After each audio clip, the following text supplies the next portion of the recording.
Like so many things, knives are essentially about diminishing returns. And they reflect the reality of modern day manufacturing. The top knife here is a CJRB Pyrite, which is made in China using Chinese steel.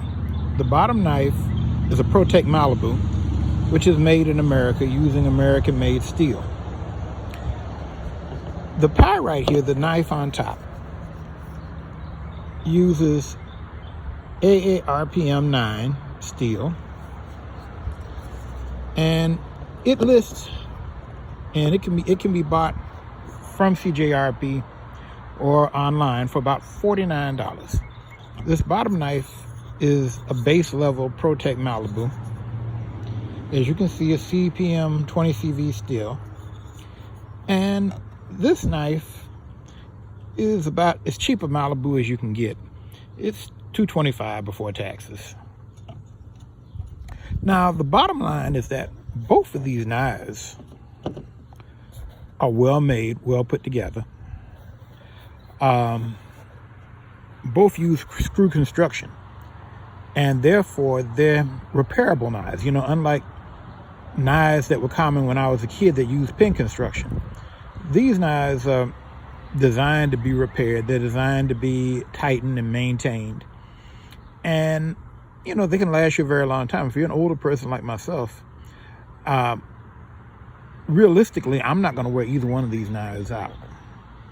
Now, the interesting thing about the CJRB compared to the Protech is that the CJRB is a budget knife that uses powder technology in its steel production.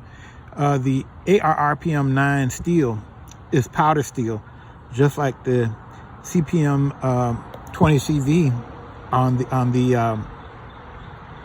Protech. And I know they say that the AARPM 9 has a very high level of corrosion resistance, and it also can last almost as long as D2. You know, according to the Cedric and Ada guy who examined the steel, that it can last about as long as D2. Not quite as long, but bottom line is it's a really high performing steel in an inexpensive knife. Now, CPM 20CV, from what I understand, you know, takes a very sharp edge, but it's not necessarily the toughest steel. It can be prone to chipping. Now, in a pocket knife like the Malibu, which is not a hard use knife, that should not be a problem, you know, assuming a person uses the knife like a pocket knife and, you know, doesn't try to use it like a fixed blade camp knife or an axe. Now, personally, the Protech, to my hands, feels more solidly constructed. It is aluminum, and it has, you know, it just feels really solidly put together. The CJRB is G10 with a highly skeletonized frame. If you can kind of see right there, you can kind of see a little bit of the skeletonization inside the frame. And it's a lighter knife, and it doesn't feel quite as solid. But realistically, from what I know about knives, I'm not going to break it. It's, you know, if I don't do anything dumb with it, it will last me a very long time. And so ultimately, when it comes to knives like this, you know, if you're a knife collector, you know, ultimately you're interested in pocket knives, and you know, from an intellectual standpoint, you know that a budget knife, in terms of practical utility, is going to serve you just as well as a more expensive knife. But if you appreciate knives, then you're going to want the more expensive, more well-made knives also. And so for somebody like me who works on a fairly modest budget, that means that every once in a blue moon, I get a more expensive knife. And so far, I'm enjoying my Malibu.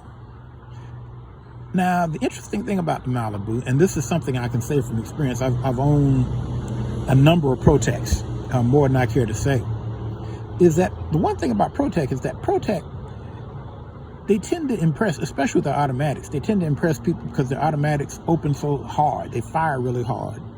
They have good tolerances. The weak spot on Protech, in my opinion, is that they don't always have the keenest blade grinds. I mean, the grinds often, the angles on the blade edges are not always as sharp as they can be.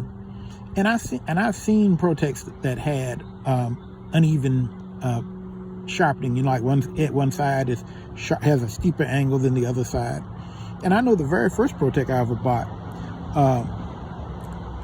frankly, had a dull blade. The blade was dull. That was several years ago when autos first became legal to buy in Illinois again, back in 2017. One of the first autos I bought was a Protech, a little California legal Protech. The name is escaping me right now. And that sucker was dull. I mean, it just, somebody just simply wasn't paying attention that day in the shop, and it came out dull. Now, since that time, I haven't had that problem with other Protechs. I mean, they've all been sharp. But like I said, I have seen some that I did not buy that did not have even grinds on the blade. Now, in contrast, I rarely see a Chinese-made budget knife in the last several years that had a bad edge on it. I mean, they may not use the best steel, but it comes out the factory well sharpened. The weak point for Chinese knives a lot of times, that heat treating is not as good as it should be. And of course, that's a problem. Even if you have a very expensive steel and the Rockwell is not done where it should be, you're not going to get the performance that you should rightly have out of a knife with expensive steel. And so in that case, when it comes to more expensive steel, probably a person is better off buying a more expensive knife from an American maker, because American makers tend to be really consistent with the heat treating. And as I said before, if you're going to get a more exotic steel, it doesn't make sense to get an exotic steel that hasn't been treated properly and that you're not going to get the right performance out of.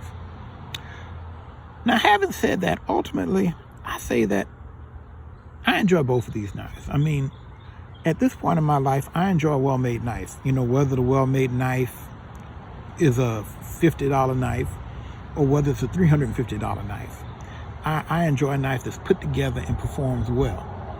Just like anything else. I mean, I think years ago, I had a BMW 318i, which, great engine, fantastic gas mileage. I could go over 400 miles on a tank of gas. It could run, and running fast, I mean, going down the highway, going faster than I should have been going, I could get over 400 miles on a tank of gas. The downside, of course, is that it was very expensive to maintain.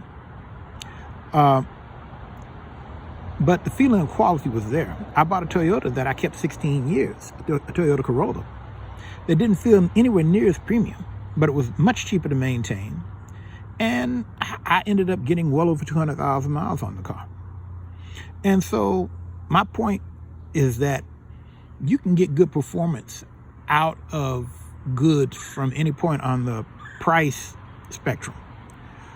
Ultimately, it's about what you can afford and, how much you appreciate something.